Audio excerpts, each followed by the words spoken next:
Hello baby ko, good morning. Ah, Happy Sunday. Ingat palagi ha. At saka laging alagaan, update na lang. Laging alagaan ang sarili. Okay? Sige, kakape muna kasi maaga yung pasok ko ngayon.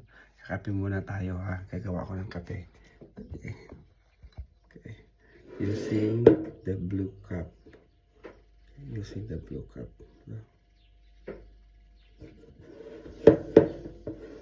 As usual, ito pa din yung tawag nito, oat milk.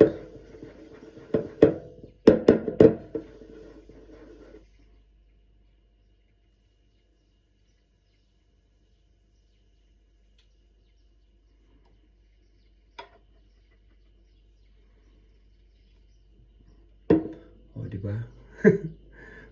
Pinaliit na puso. Sige, update na lang baby ko. I love you, ingat palagi.